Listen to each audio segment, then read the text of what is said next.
What's up everybody? How are you today? This is Justin from Game On, who is not used to making videos this quickly, but I have something very interesting to talk about today. So, some of you may have watched my RPG one-shot in a cemetery video that we did a couple of days ago, and one of our viewers pointed out that we had a ghost in our video. And I was like, what? And this person was like, no, you totally have a ghost in your video. And I was like, well, I know that this cemetery is haunted. I don't necessarily think the word haunted necessarily is bad. It just, maybe, you know, there are ghosts there. But like, I wasn't like shooting that film or that video in like the desire to look for ghosts. I was just there because I was talking about doing an RPG that takes place in a haunted cemetery. And this person's like, no, you totally had a ghost in your video. I think it's fun to believe in ghosts. I obviously believe in science. You know, when you go to school for sports medicine, you know, hard science is very important to know. But it's still fun to just think about ghosts. And when she told me that I had ghosts in my video, or a ghost in my video, who knows, maybe that's the reason why we had a whole bunch of issues with our filming. So I'm going to play the video, and then I'm just going to play the video, and then we'll see what happens. Think about how interesting that would be. So, in Call of Cthulhu, you would be sent to ask, why is there such a racket there? It was a racket last night, and tonight's Halloween. Did you see it? So there's an old saying, I can't remember I don't know who to attribute it to.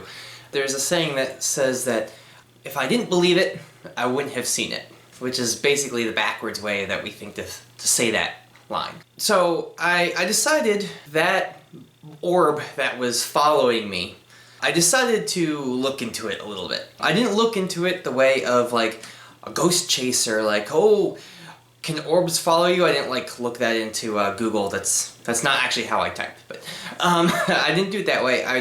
What I decided to do was I decided to go to a photography website and just look at how do you get lens flares, because I thought that orb that was following me could very well have just been a lens flare.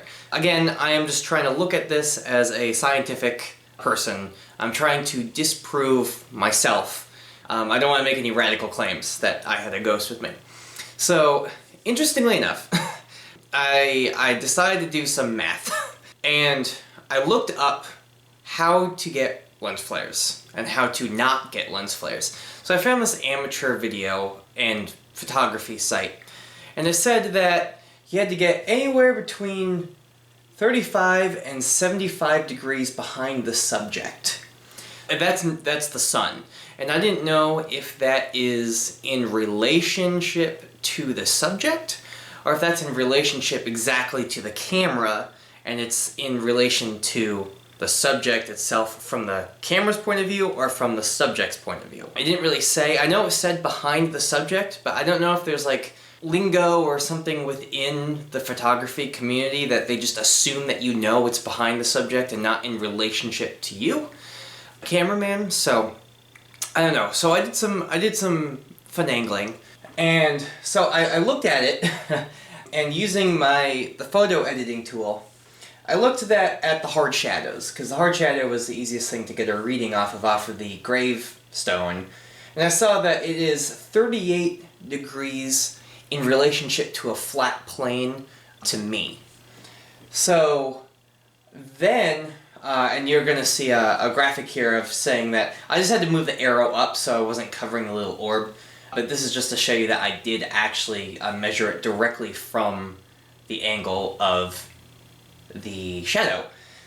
And what ended up happening was, so I took the 38 degrees, so that 38 degrees is legitimately within that 35 to 75 degrees behind the subject that the website was talking about. Now, is that 35 to 75 from me or from the camera?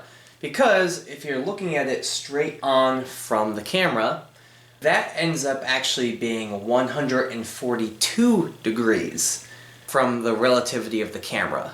So I don't know for sure if that is a lens flare or not, because again, I'm not a professional photographer, I'm not a professional video filmmaker. You've seen my videos. So I don't know if that is actually within that 35 to 75 degrees. It definitely wasn't at sunrise or sunset like they suggested that you're supposed to do it at.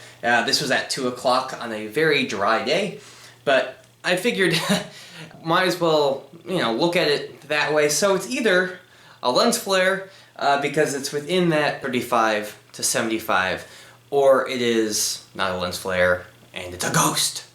Ooh! But weird things happened actually. So I'm filming right now on the camera that I used. And this right here is my phone. I've had this phone for a couple of years. It's been with me thick and thin for a long time. This phone right here has taken photos in both rainy thunderstorms to blizzards, to hot dry days, to hot humid days, to cold freezing days, to dry autumn days. And I keep one of these microfilms, or microfiber cloths, because sometimes you get right there in the lens, sometimes it gets fogged up.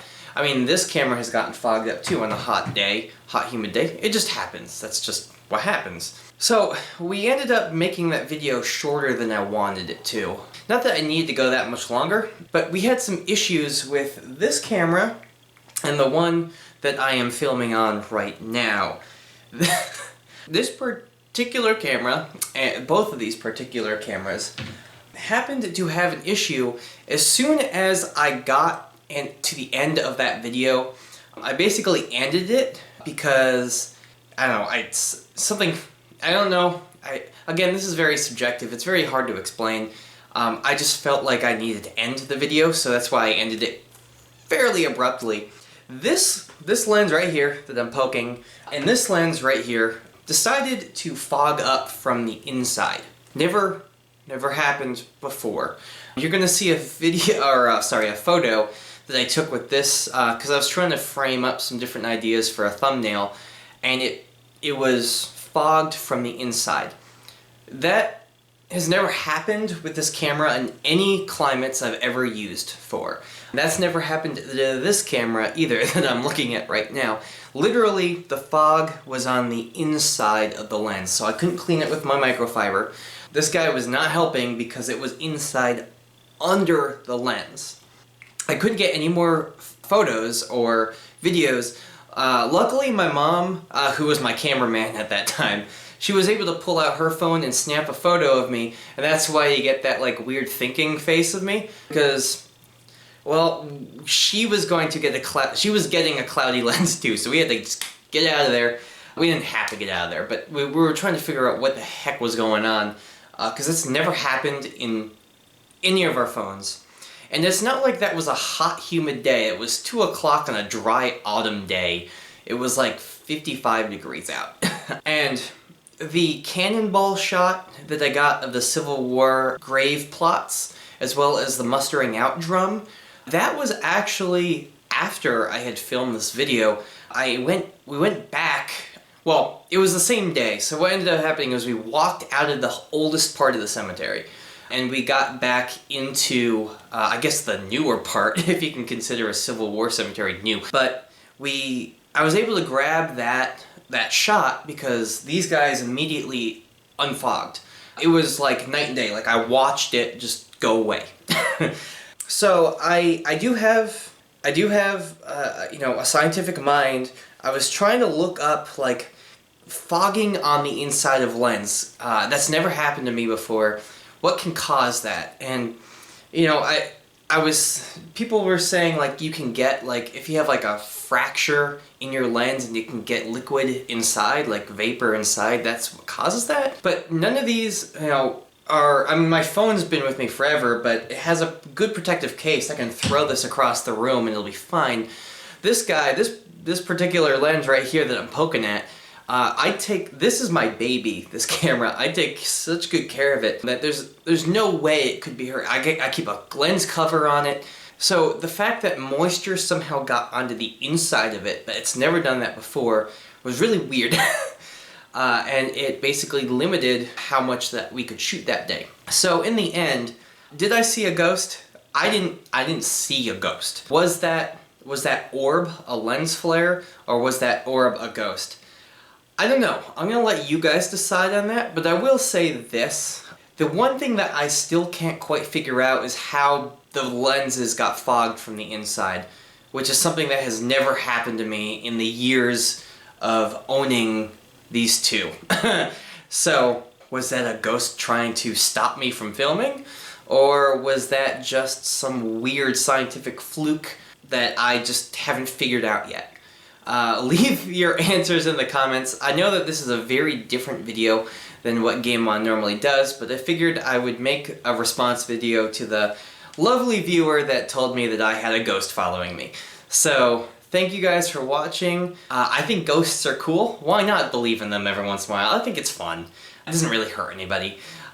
So, thank you guys for watching. Be safe, have fun, and game on.